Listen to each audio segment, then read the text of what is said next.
Voilà, donc pour la presse, le fonctionnement de la presse, la première chose à vérifier, c'est la température qui doit être à 195 degrés. Et ici, on a donc le temps qui va être à 60 secondes. Donc on a des petits boutons où on appuie dessus. Donc il va être à 62 secondes, voire 90 secondes sur certains produits. Donc le fonctionnement de la presse est simple, hein, il est manuel, on lève, on appuie, sachant que pour appuyer, il faut qu'il y ait une certaine force pour qu'on soit certain d'avoir une bonne pression. Alors, si on a besoin de régler la pression, on va, lorsque la presse est levée, tourner la petite molette qui est ici, voire la desserrer si on a besoin de la desserrer. Hein, donc là, on a une pression relativement forte, on va donc pouvoir presser nos articles. Alors, quand on presse un article, on va toujours venir mettre une feuille blanche, d'accord, propre, ici tout simplement pour protéger les articles de ne pas se salir et de récupérer des encres d'une ancienne presse. Donc on vérifie que notre toile rouge est bien placée sur le centre. Et ensuite, une fois que la température est atteinte, 195 degrés, on va pouvoir presser nos articles. Alors, pour la presse d'un... Alors, je cherche la presse d'un boxeur. Je vais prendre un boxeur.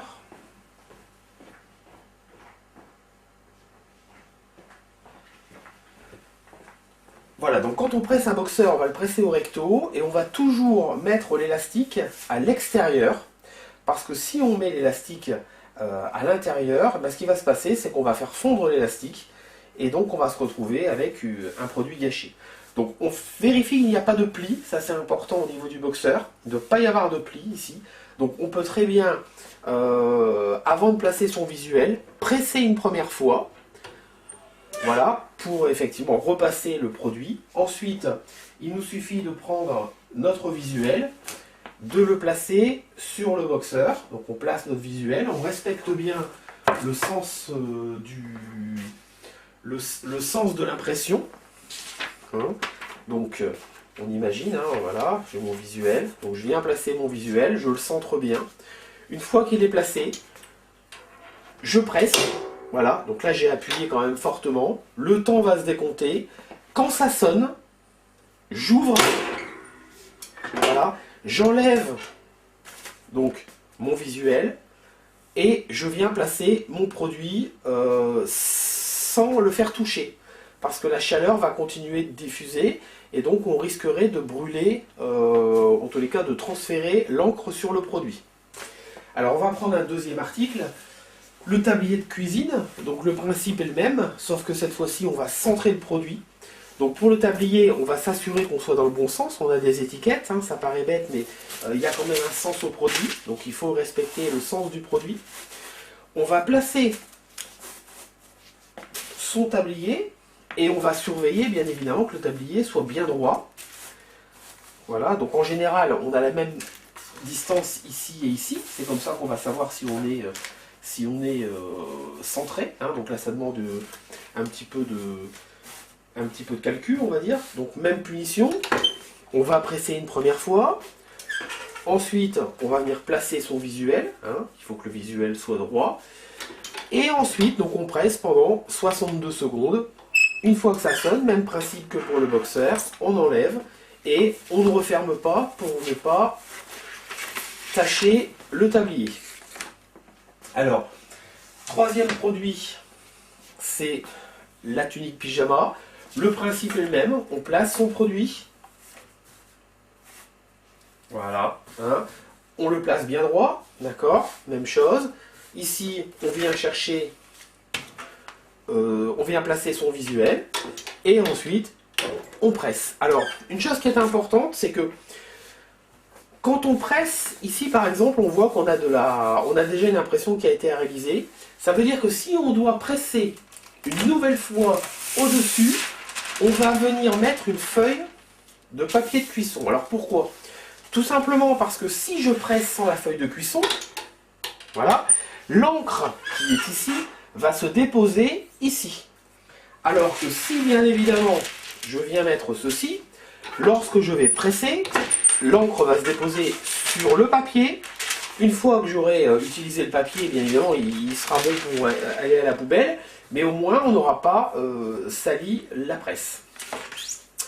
Alors, on va prendre un autre produit, il est un petit peu particulier, c'est le coussin cœur. Alors le coussin cœur, on voit ici qu'on a une fermeture, d'accord?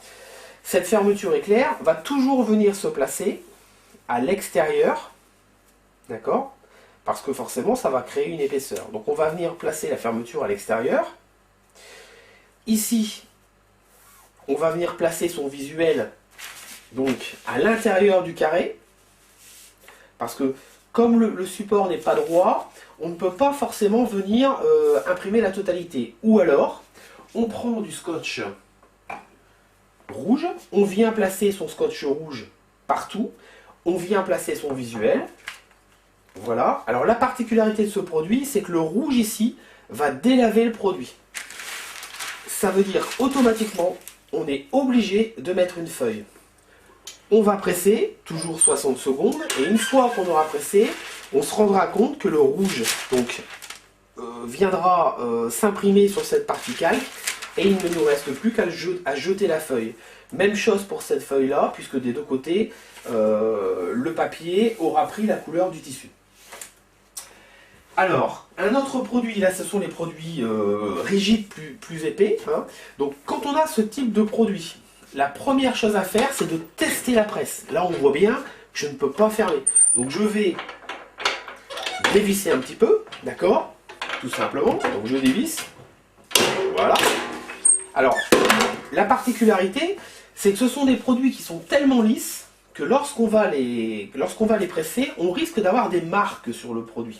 Alors, déjà, on va rallonger le temps. On ne va pas mettre 60 secondes, mais on va mettre 90 secondes. Donc, on va mettre 90 secondes pour ce produit. On va venir placer donc, son impression. Donc là, de préférence, on aura collé l'impression avant, c'est-à-dire qu'on va avoir son impression, on va venir coller son produit, on va le scotcher.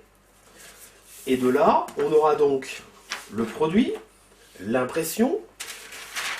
On va mettre une feuille. Alors la feuille, cette fois-ci, c'est parce que lorsqu'on va soulever la presse, une fois que ce sera chaud, ça évitera que le papier qui soit collé vienne avec la presse.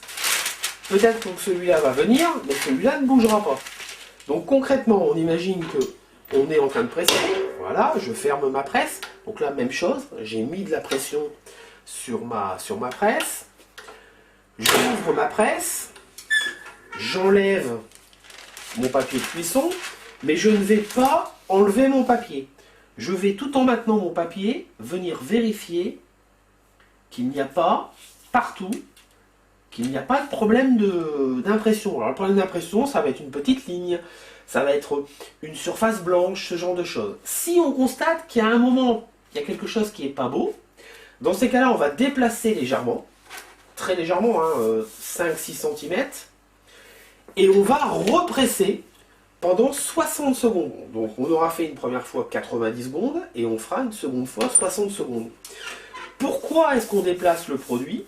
Parce que comme on est sur une presse manuelle, la force de presse est différente ici d'ici. Donc on se dit que ça pressera peut-être un petit peu mieux en le bougeant. Alors on peut bouger le produit, mais éventuellement on peut bouger aussi le tapis.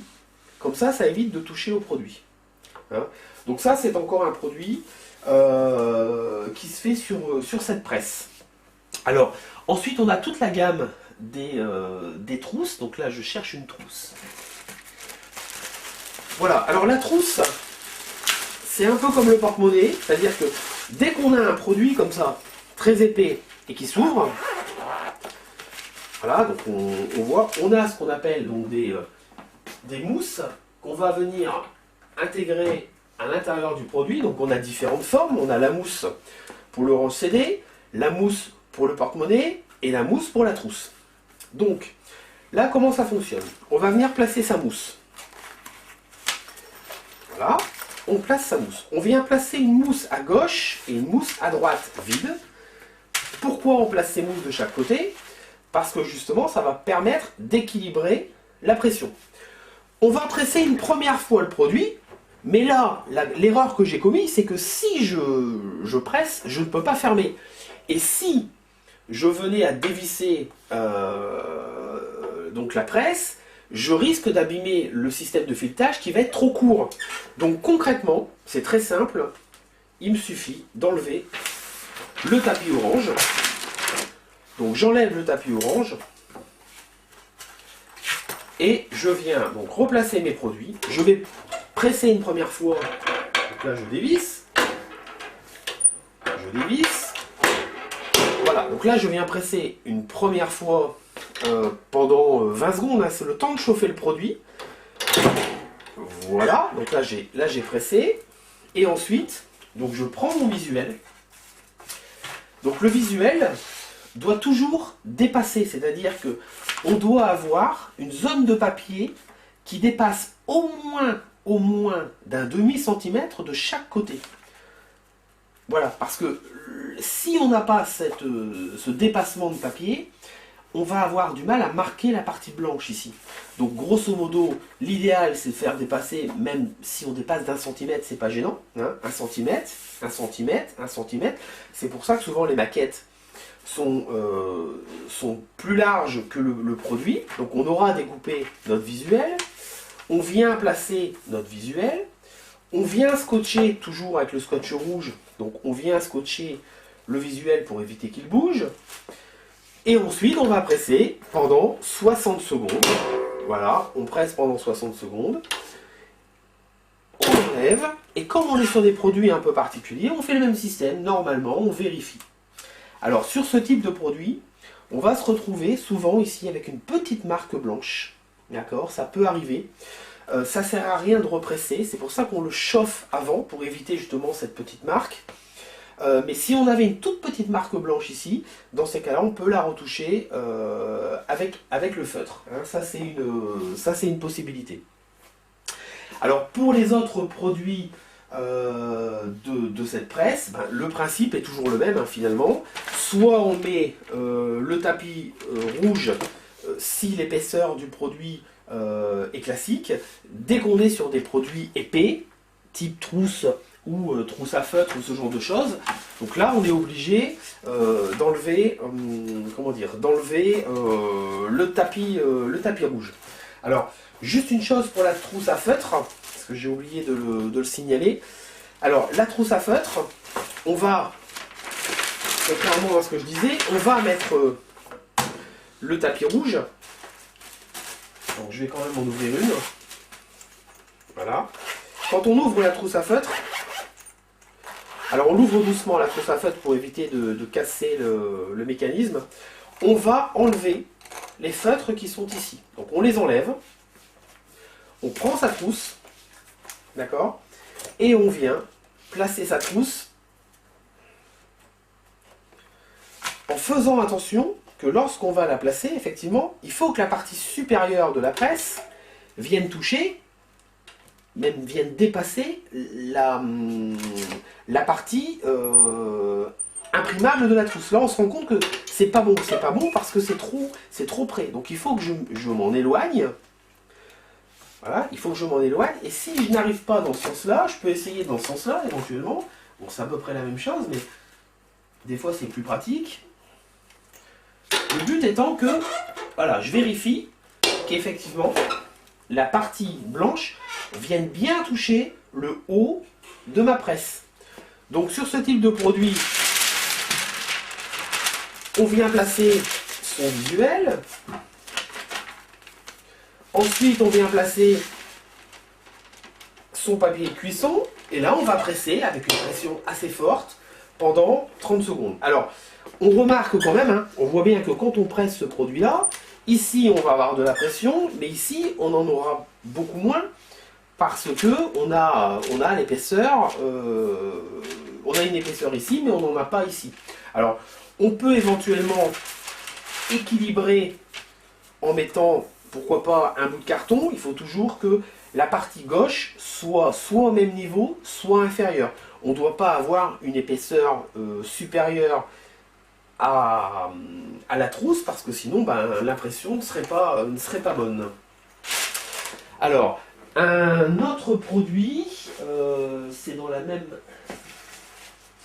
Voilà, donc c'est exactement le même type de support, c'est-à-dire que quand on a des sacs, donc que ce soit des sacs d'Odas, des sacs, voilà, donc on a le sac, bien évidemment on va toujours enlever le plastique, ce qui paraît logique, hein, on ne presse pas avec un plastique.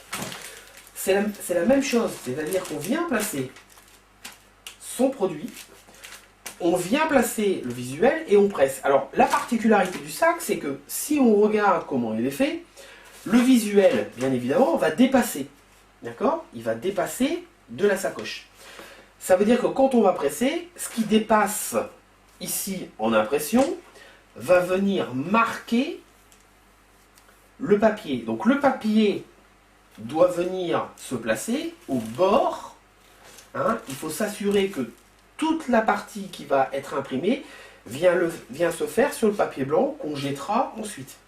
Donc même chose, on va presser une première fois à vide, d'accord, en mettant la pression, hein, bien évidemment. On vient mettre ensuite son visuel, d'accord. On peut le scotcher, hein, donc on enlève le produit, on place son support, on vient placer ensuite son visuel et on presse pendant 60 secondes. Alors, il y a certains articles, on a, je pense, au porte-clés. Alors, d'accord, le porte-clés, on a des petites, il y en a là, ce sera plus facile que de chercher mes mots.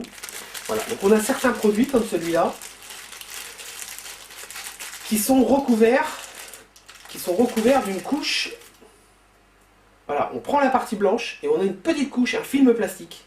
Donc bien penser à enlever le film plastique pour ce type de produit.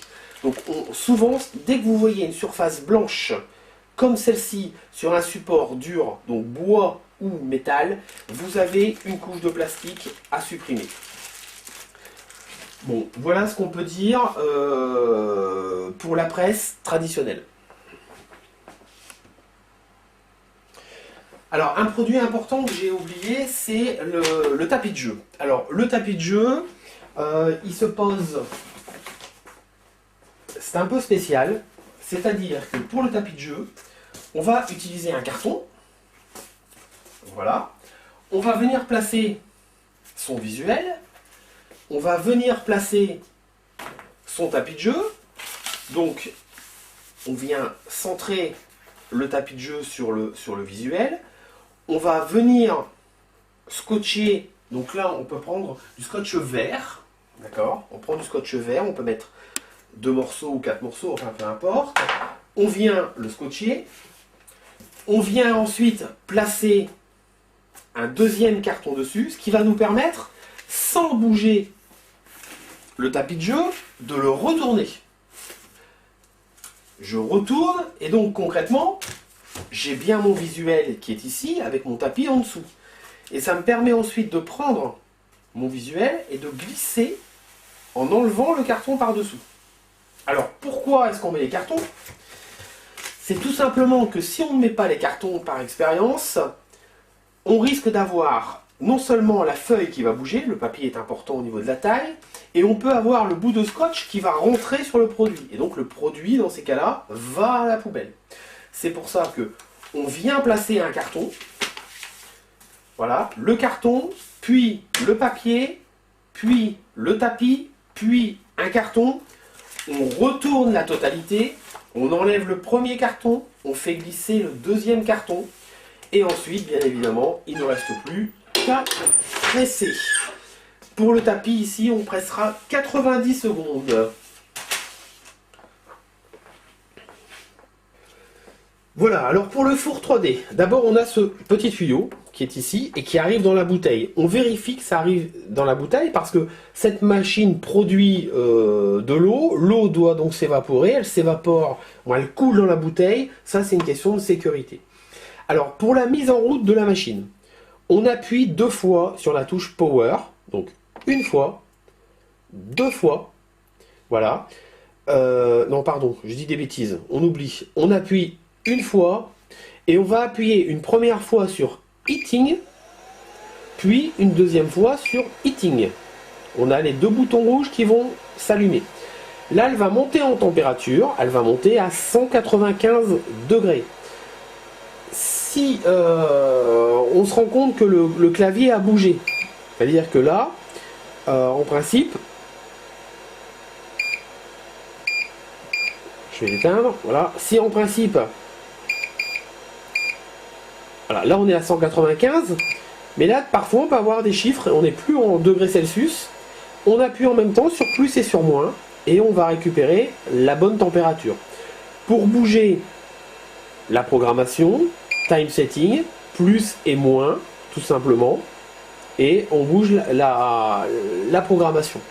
Alors, si on regarde ensuite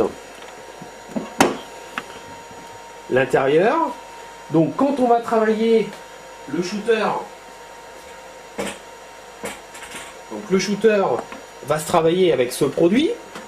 Donc ce qui est important, c'est que le tuyau vienne se placer dans le trou, qu'il n'y ait pas de passage d'air. Parce que c'est ce tuyau qui va permettre d'aspirer l'air situé dans la machine et de venir compresser le produit. Alors la compression de produit, c'est tout simple, c'est que on aura nos shooters qui seront installés, on aura donc fermé hermétiquement la petite boîte bleue, on va placer notre boîte bleue. Quand la machine sera chaude, on appuiera sur la touche vacuum. Et on viendra vérifier que le vacuum a fonctionné, c'est-à-dire qu'on va effectivement constater qu'il y a de la pression. De là, on ferme le capot et on appuie sur la touche timing et elle se mettra automatiquement en route. Alors, pour faire un shooter, ici on a des marques de repérage. Il faut bien que cette marque de repérage soit sur la partie vert du shooter, c'est-à-dire pas sur la partie blanche. Ça, c'est très important. Quand on a 7 shooters, on en met un par trou. Quand on a 3 shooters, on va espacer. Ça, c'est pour espacer la pression, entre guillemets. 1, 2, 3. Bon, quand on a 2, 2, on peut en mettre 2 là, mais on peut en mettre un là et un là. Hein. Après, c'est une question de logique. Donc, si ce n'est pas un shooter que j'ai à faire, mais une assiette. Donc là, c'est un petit peu différent pour l'assiette. Alors, pour l'assiette ou pour du carrelage, d'abord j'ai mon fameux tuyau. Donc mon tuyau ici, que je viens connecter à l'arrière et connecter à l'avant. Donc voilà, le tuyau c'est super important. Je viens placer... Voilà, donc c'est un système de clips, hein, donc ça ne peut pas bouger. Alors, je mets en route ma machine, d'accord, le power... les 2 fois heating, voilà, le power, le 2 fois heating, voilà, la machine se met en route, etc., etc. Je viens placer mon assiette avec mon visuel, donc je vais chercher une assiette.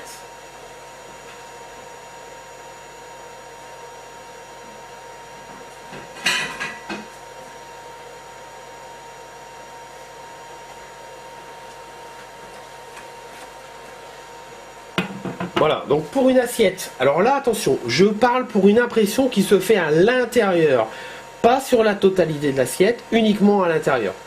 Je viens mettre une feuille de calque,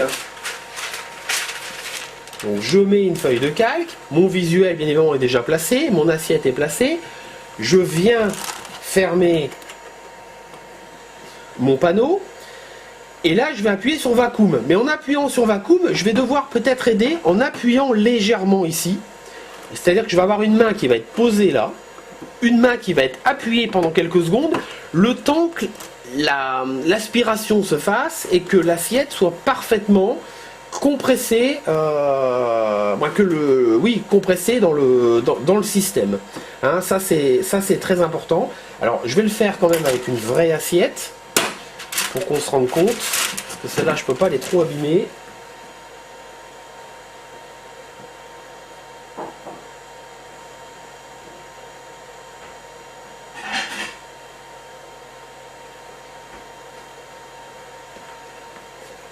Donc c'est pas du tout une assiette à sublimation là, mais ça c'est pas très grave. Donc voilà, je viens placer, mon assiette est mise, mon visuel est collé ici avec du scotch, je viens placer mon support. Donc je viens ensuite fermer. Et il me reste à appuyer sur vacuum. Donc là, ici, j'appuie légèrement. Là, et on voit bien l'aspiration qui est en train de se faire. Voilà. Voilà. Donc on aide cette aspiration. Le but, c'est qu'on n'ait pas, ici, dans cette partie, de pli. Parce que si on a un pli, bien évidemment, ça va se voir également sur l'assiette.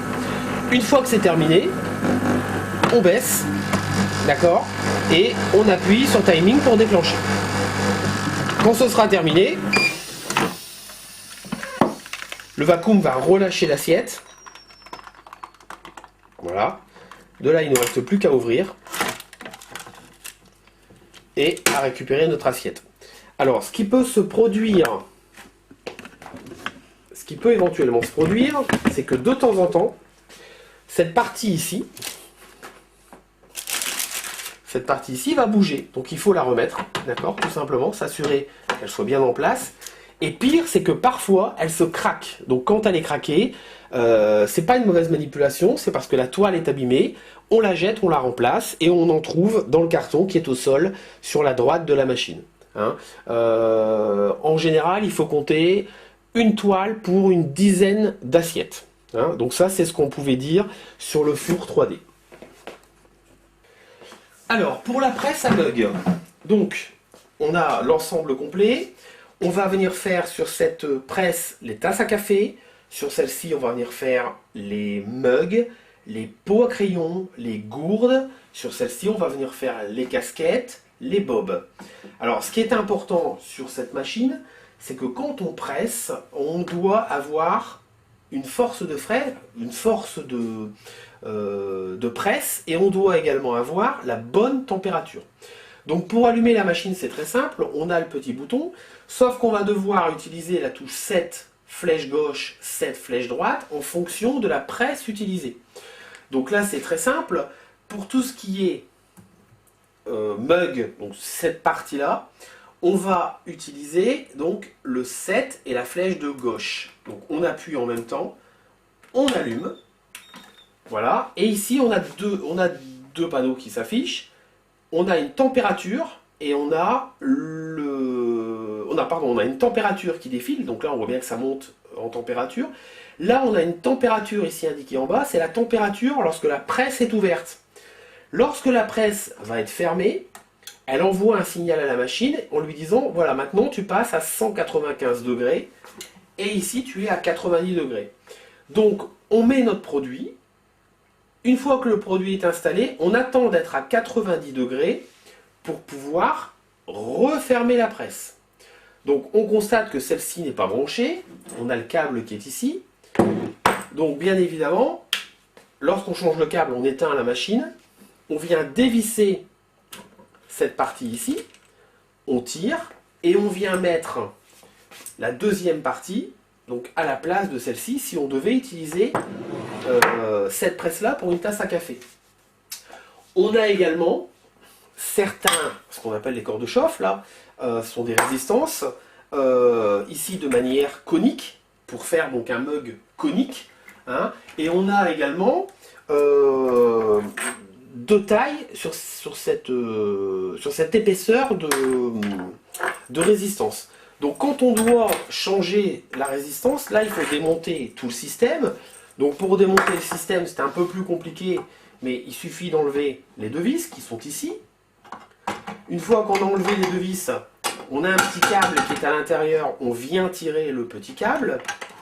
Ensuite, on vient dévisser les 6 vis qui sont là, qu'on vient fixer sur le nouvel embout, attention au sens, et on vient ensuite, bien évidemment, remettre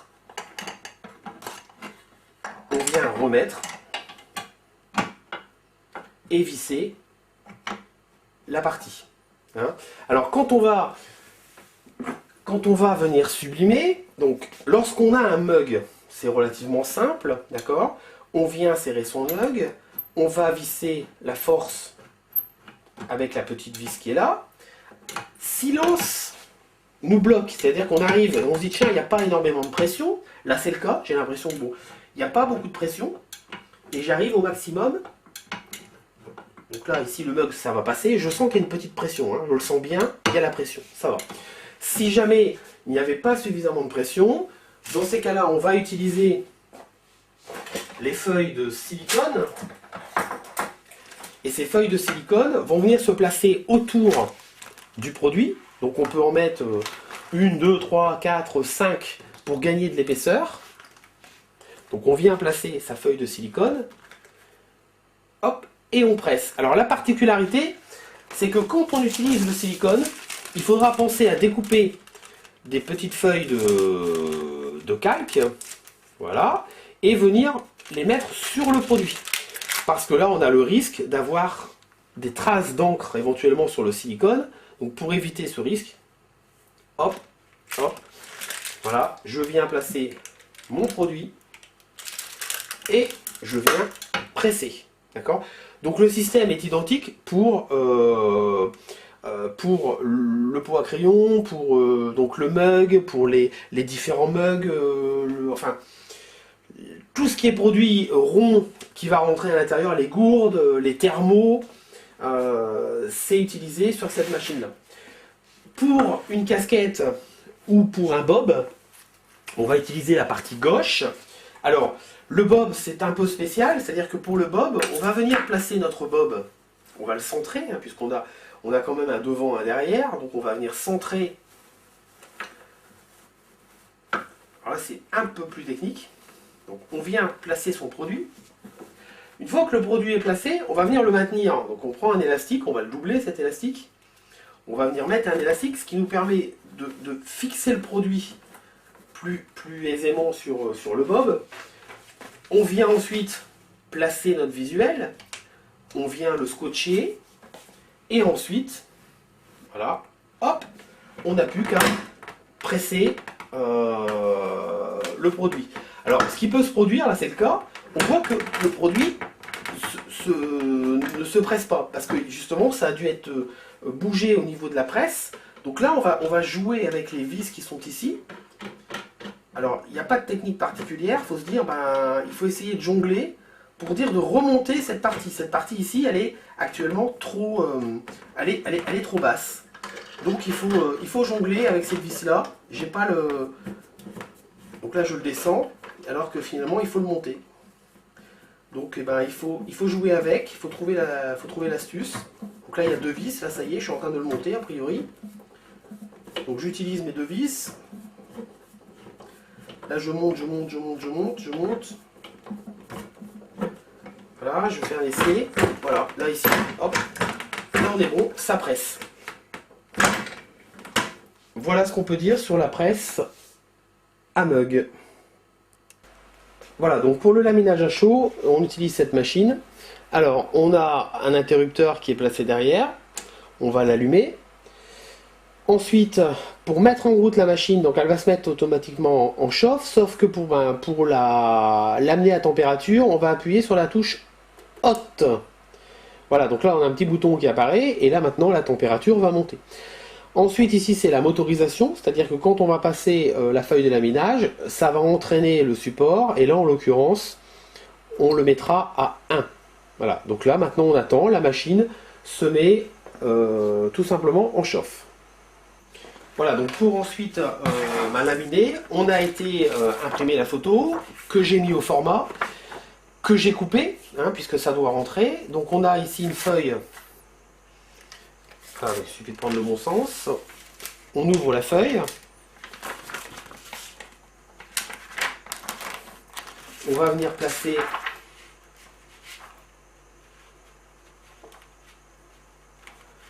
donc on vient placer et centrer, hein. Ce qui est important, c'est que ce soit droit, comme tous les produits d'ailleurs, mais que ce soit bien droit dans le produit.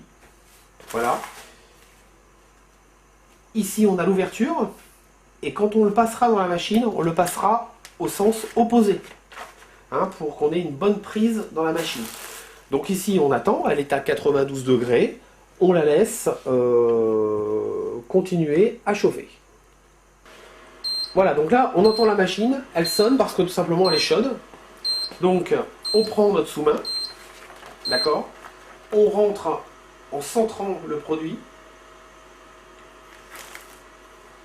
Et c'est tout. La machine donc va le prendre. Voilà, elle l'aspire.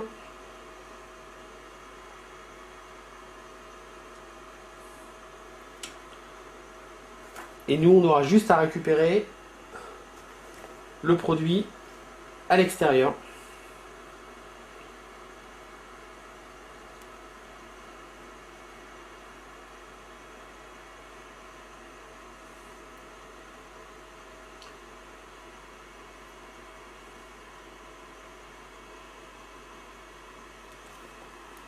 Donc si on avait un sous-main recto verso, ben, le principe serait le même, hein. On mettrait deux feuilles et on viendrait placer nos deux feuilles à l'intérieur de cette partie plastifiée. Voilà, donc là, je le récupère.